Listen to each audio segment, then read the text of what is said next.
Good morning. Good morning. Remind me whose idea this was to have these first thing in the morning. Was it my idea? Yes, it was. Because my ideas suck. I'm puffy and I don't have any makeup on, and I at least drew eyebrows on, so I have eyebrows on at least. Is my hair straight? Yeah, the right side of your beard has a little ting curly Q on it, but that's okay. Well, the other day when I was looking at the video, I had this fleck of hair sticking out, and I kept staring at it the whole time that I was looking at the video. So, good morning, everybody. Okay, morning. It's Good morning. time for coffee and some more movie talk. Yep. First off, I want to say last night we watched a movie on Shudder. It was called The Mortuary Collection. I had high hopes for it. The last story was the best one. Yeah. That second one, man, was downright disturbing and painful to look with the at. wiener. It was a wiener story. Don't give the plot away. I'm not. Again, how can you give a plot away if there is no plot? A lot of times, though, those scary movie anthologies are good ones. I mean, going all the way back to, like, Tales from the Crypt, like the actual movies and stuff like that. Tales of Terror and all that. Yeah. But speaking of anthologies so did you like my segue, how I brought that up? That was nice. You didn't even plan that or nothing. I did. You just didn't know it. As soon as I saw those movies on the top. My brain is always working.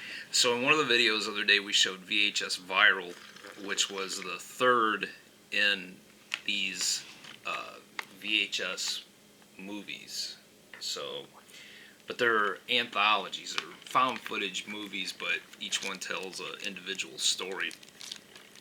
But I think, considering this is the one that's opened, and we watched it not long ago, VHS 2 is the one that has it about the cult and the alien abduction. With the kids at home alone or whatever. That's a good one. Yeah. Well, I mean, they're all good, but that's the first one, VHS. I keep looking at that thing instead of... Stop looking at that. And then that's the second one. I think we got into the first one because isn't one of those directed by Ty West? Yeah. Or did he direct the whole movie? No. Put them together, just one of the segments. I think he did one of So the we segments. were on a Ty West kick for a little while when we first discovered him, and it was like we wanted to watch everything we could by him because he was so good. Because he did House of the Devil, and did he do Innkeepers also? Innkeepers, which we've talked about Innkeepers before on this, maybe on his. I don't know. Somewhere we've talked about Innkeepers. One of my all-time favorite movies for Halloween. If you haven't seen Innkeepers, you need to see it. I love that movie. Yeah, well, we saw Innkeepers a long time before we saw House of the Devil. Well, and then we found that, and so we were looking for other things by Ty West. Right. And that House of the Devil is really good too. Yeah, it's good. It's total throwback to 80s slasher horror type. Yeah, thing. And then even in that Mortuary Collection last night, they did a nod to the House of the Devil because that girl was dancing, and it was right out of that scene from... her dance moves were exactly the same as the babysitter in the House of the Devil. I love it when you see stuff like that, when you pick up nods to other movies or actors or directors and stuff like that. Yeah. Anyways, okay. Sorry. Well, I digress this time. Yeah. But anyways, the VHS, these are... They're really entertaining, but I made a comment the other day about, in the VHS Viral, that there's a story about skateboarders. And again, I don't know if they're like supposed to be on the border of Mexico or what, but they're like skating out in the middle of nowhere. I mean, for some reason it looks like desolate or whatever. Like at the desert or something. And I said that suddenly they get attacked by these creatures that look like they're out of the Blind Dead, the Tombs of the Blind Dead, which leads me to these. I dug these out. But these are movies that were by Armando Diasario, Spanish director, and the first two, Tombs of the Blind, there's Tombs of the Blind Dead,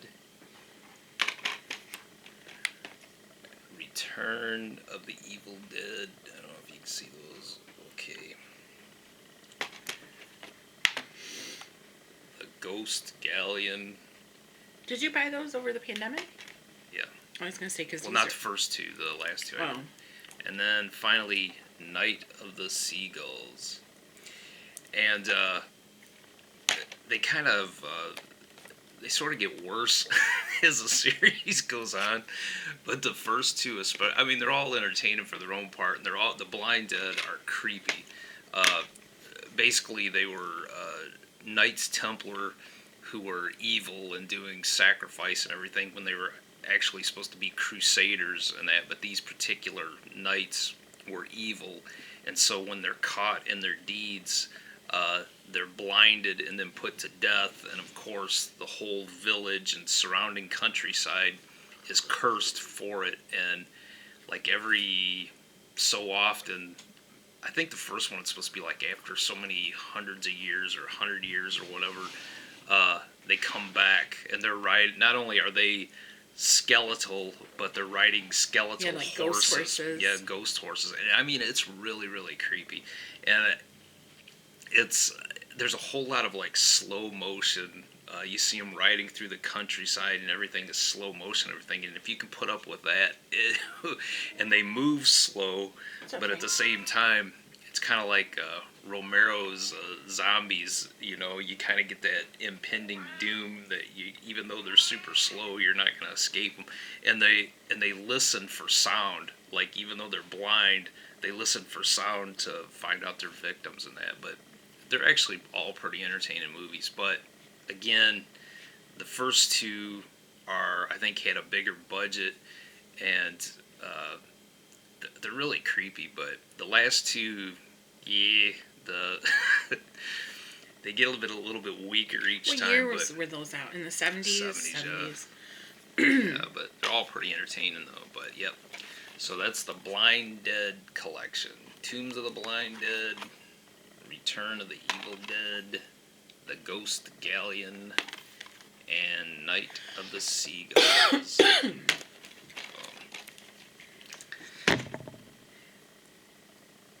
So what do you think about that? I'm down with that. Again, whose idea was it to do these first thing when we wake up?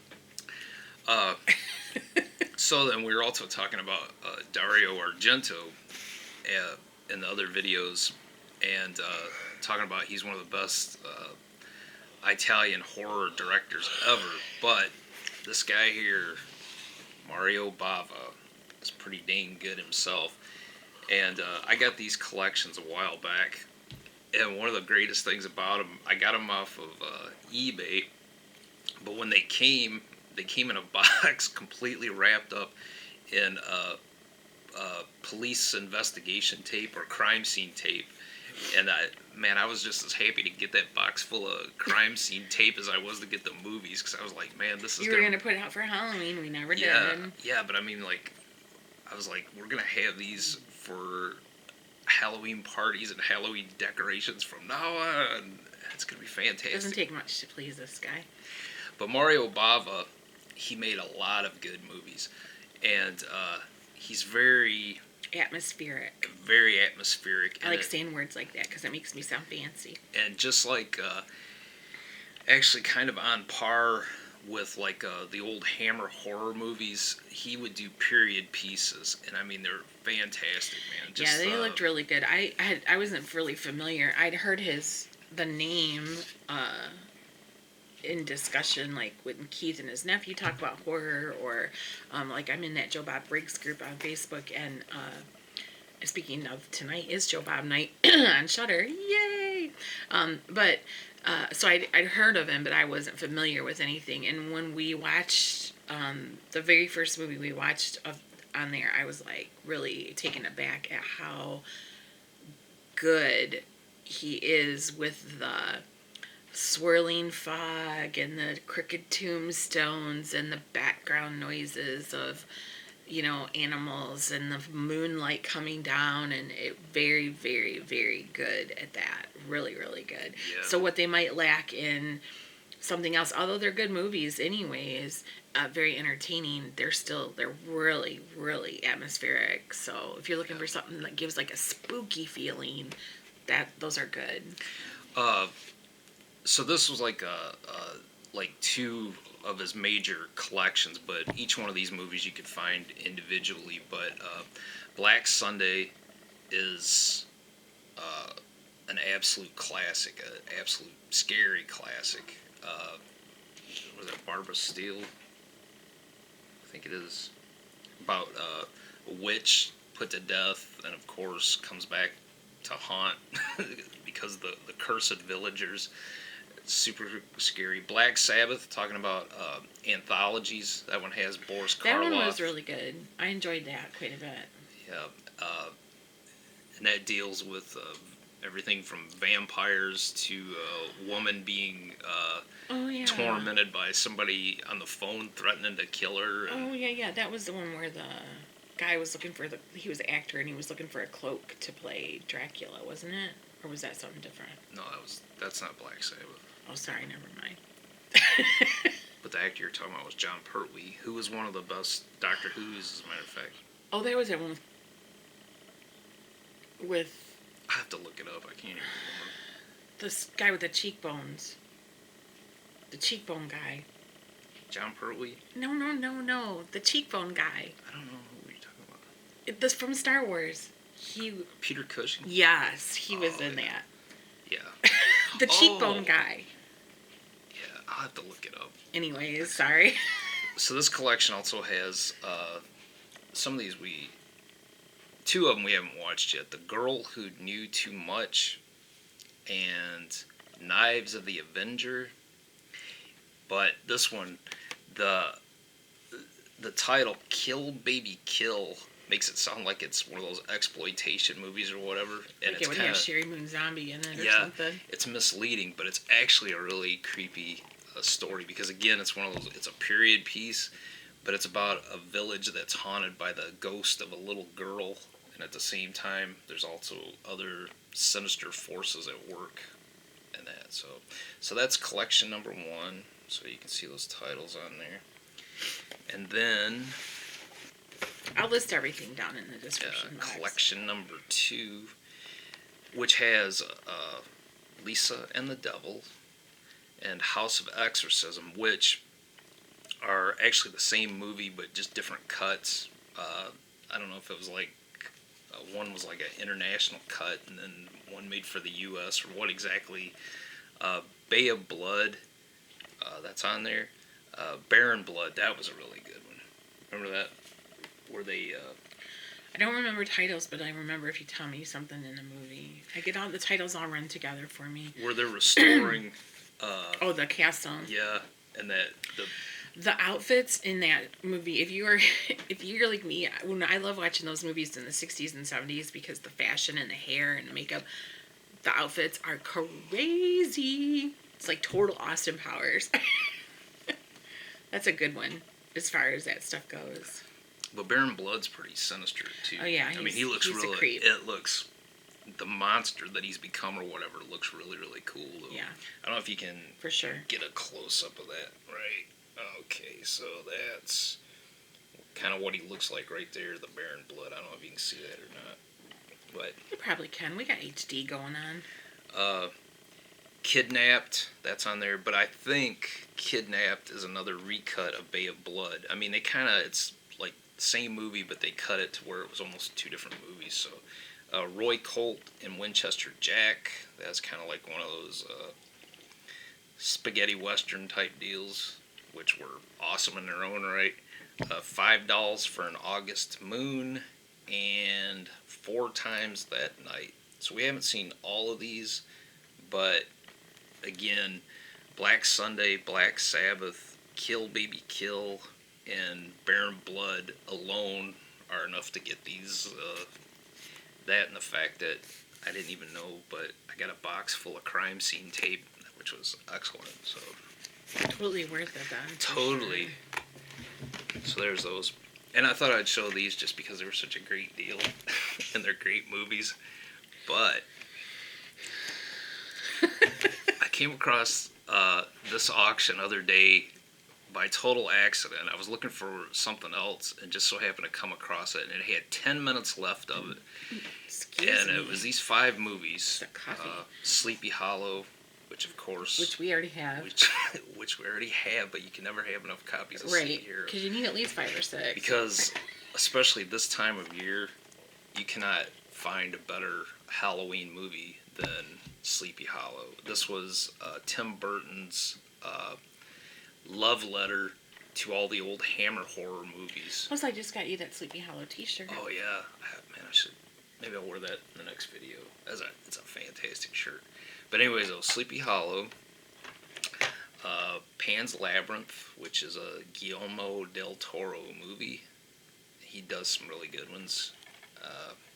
The Orphanage. Crimson Peak is my favorite from Devil's him. Backbone. He did the Strain TV series, which we never did finish that one. The books were really good, though. He read the book. He wrote the books with Chuck Hogan, but they're really good books. But Crimson Peak is my favorite, just because of the costumes and the sets are so beautiful. That's like visually stunning. I mean, the story itself can be a little bit predictable, but everybody's so beautiful in that movie. The actors, even pale pasty Tom Hiddleston is beautiful with his outfits. And when I watched the special features on the Blu-ray, because I'm one of those people like that'll watch about the costumes and stuff like that, so much detail went into the making of those costumes in that movie. I mean, if you have the special features, if you have the Blu-ray and you can watch the special features and you haven't seen that, just watch it. It's like 10 minutes and it'll blow your mind at how much they put into the costumes on Crimson Peak. Sorry, that's what I do. No, that's, you know what? You show one movie, I talk about another one. Another one that he did that we actually liked, which was really good, but kind of came and went without anybody really didn't do too well, I don't think. But it's called, remember, Don't Be Afraid of the Dark. Oh yeah. About the little girl being harassed by the little monsters. And you know what about The Orphanage? That is one of the few horror movies that actually made me cry. It was so touching that I cried at the end of it. So I love a horror movie that's like that, that's creepy and scary and good on its own, but then it's also tragic. There's an emotional connection with the characters, and I cried for that, and I cried in Train to Busan. I cried in that movie too. Oh yeah, that's a great one though, man. I think they're making a sequel to that. Yeah, we don't have that one though, I don't think, do we? No, but it's on Shudder. Yeah. If you haven't seen, see, here I go again. If you haven't seen Train to Busan, look that up. Busan is spelled Busan, and it's a Korean horror movie about the zombie outbreak, and it's about a dad that has to get his daughter from one city to another, and they're on one of those trains, and it's just about the passengers and all of them together, coming together, even though they're people that are all different walks of life and personalities, to overcome this zombie horde. And it is so good. It's Zombies subtitled. Are fast, too. I think you probably could get it a dubbed version, but we saw it in the subtitled version. But it is so good. It is such a good story, and just like my heart. It was really, really good. Yeah. Anyway, sorry. No, the zombies are like fast too. They're like the Dawn of the Dead remake. Yeah. They're fast, Yeah. So also in that lot, one of the best Draculas ever, Frank Langella or Langella. I always call him Langella. It is Langella. Okay, well, this is a classic. It also had Laurence Olivier as Van Helsing, but the scene with Lucy. Oh yeah. See, like in a lot of these movies, the Dracula movies, they keep changing the characters around. Like sometimes Lucy is called Mina and Mina is called Lucy. Yeah, and they switch them about. They switch it around, even though in the book, which I read last year, Lucy, Mina is the main character, and Lucy. Mina's Jonathan Harker's wife. Right, and Lucy is her friend. Maybe. That's how it is in Bram Stoker's Dracula. But you know what I mean? The book. Like sometimes when you watch them, yeah, they switch Lucy them is about. called Mina and Mina is called And sometimes Lucy. they really sex Lucy up too, and she's a flirt in the books. She's flirtatious for sure, but they really in some of the books or in some of the movies they really make her tardy. But this one here, the horror is excellent, and but the part especially with Lucy is when. If anybody's ever seen the Dracula movie, they know that Lucy comes to an untimely end. But when they're trying to figure out if she's the victim of vampirism and they go to dig her up. Oh man, it's a great part. And then there's this one that was in the lot, of course, the Bram Stoker's Dracula, which was a huge hit when it came out. Gary Oldman played Dracula. I need to watch that again. I don't think I've seen it in a really long time. I might like it better now. Winona Ryder played as Mina, and it has Keanu Reeves as Jonathan Harker, and the all-time classic fella as Dr. Van Helsing, Anthony Hopkins. One of my favorite scenes. Which is a stunning cast, really, if you think about it. Yeah. Even Keanu. But the Brides of Dracula in this are really good. Yeah, they're super creepy. But yeah, it's an absolute classic. But I mean, I would definitely watch that again because I haven't seen it in a really long time, and I remember not thinking it was just kind of you know. But I think that's another one that has beautiful costumes and sets too. Yeah, I should definitely watch that again. Then we shall. This one I have never seen, but I'm looking forward to watching it. Mary Shelley's Frankenstein, where, of all people, Robert De Niro plays the Frankenstein monster. Yeah, and then I'm looking at the first sentence on the back, and it says erotic and visually stunning. And I'm not sure if we'll see. I don't look at Robert De Niro and think of anybody that's erotic and visually stunning. But I'll give it a shot. The reason why I had to show these, not just because I wanted to recommend some really great movies, but seriously, I came across this auction at the last minute. There was literally 10 minutes left in the auction. He's got eBay superpowers. And it was, somebody had a bid of $2.20. So I put a bid in and actually won it for $5.50 for all of these here. That classics. makes $1.10 per movie. And I realized that I already had 3 of them, but still, who cares? You can this one here at one time was kind of a harder one to find, Dracula. But I'm figuring, dude, you never know when your DVDs are gonna get scratched up in that, and these are liking you. So you probably figured out by now that my husband is a big fan of the physical media. He is not into digital media at all. He believes in having a hard copy of everything because someday what happens if the internet's going to get wiped out? Well, technology's going to take a poop. Exactly. Not only that, but what happens like when these companies like buy up the rights to it and decide that all they want to do is stream it? Right. No, and that's true. You don't want to buy into their packages of stuff. Yeah, that's true. I've seen a lot of people talking about how a lot of companies now aren't putting out DVDs and Blu-rays anymore. Even the 4K Ultra stuff, I think, they really slowed down on all that, and because everyone's streaming, so they want a digital copy of everything. So, and when we are homesteading, which we're not doing right now, but he always talks about it at some point in our lives, we're going to need a separate room for our food to protect it from the bears and our DVDs and Blu-rays. And I'm going to need solar panels to run our electricity so we can watch all of our movies, right? That's right. But I mean that... We're going to homestead in the UP of Michigan, aren't we? That would be great, man. Yeah. But before I forget... Because there's werewolves out there. I wanted to say hello to my cousin Scott, who left a message last night, and I just wanted to, if he's watching, I just want to say I would never, ever disown you, my friend, for liking the Suspiria remake, even though I don't understand it in whatsoever way. But I also know that movie was full of interpretive dance, which might have threw me off, and maybe I couldn't interpret the rest of the movie because of so much interpretive dance. But I also think that even though she was fantastic in Constantine and Doctor Strange, I get uneasy when Tilda Swinton comes on, because I think I have, which I would like to coin this phrase right now, I'm going to call it Swinton phobia, because she's like a master of disguise, because I know in the Suspiria remake she played like 3 or 4 different characters, and I think I've developed this phobia that I think that I'm afraid that the lines in my face will one day connect, and then my face will fall off, and I'll realize that I have been Tilda Swinton the whole time. So that could very well be also my. Then that means that I'm married to Tilda Swinton. I don't know. But doesn't she already have like 2 husbands as it is that both live with her? Could be. I think so. I don't know.